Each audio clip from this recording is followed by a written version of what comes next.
U.S. housing starts just fell to their lowest level since 2020 last month, driven by a sharp decline in multifamily construction, while single-family rose 2% year on year. And despite all the talk about an apartment glut looming, my next guest predicted the drop in multifamily in May and expects single-family to remain resilient. Joining me now with his top picks in the home building space is Joe Allersmeyer, research analyst over at Deutsche Bank. Joe, welcome. It's good to see you.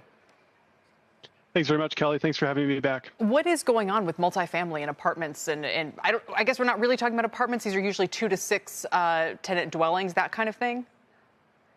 That's right. It typically means anything over 1 unit, and that can be 2 units as a duplex. It can be 4. It can be all the way up to a very large apartment building. But what's really going on here is, as you might predict, with low rates, meaning low cost of capital for developers, before you saw inflation in building materials and obviously very strong demand and limited supply. It was a good time to be building multifamily sort of 2 years ago and even last year. But if you just look at what was happening with cost of capital throughout 2022, the inflation that we saw in building materials, it was, our view that you would see a normalization in multifamily back to sort of typical levels. We were running anywhere from 50 to 60% above your long-term averages in multifamily. That was bound to come back down. What does it mean? I know you're not this kind of analyst, but what does it mean for rents? Because we all think, well, inflation's going to drop because rents are going to fall. This glut is forming. Home prices are leveling off. I mean, do you think that calls this into question?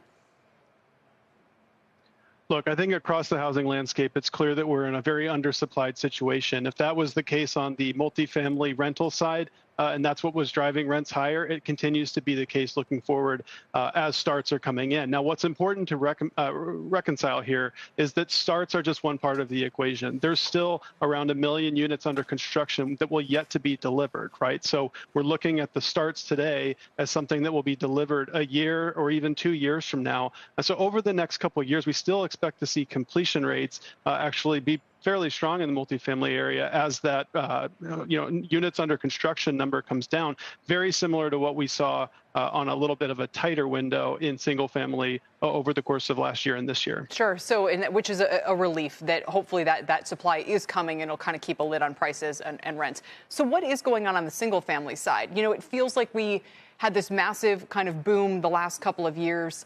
I'm at a loss for words to describe where we are in the cycle now because it kind of just feels frozen. So what do you think is going on here?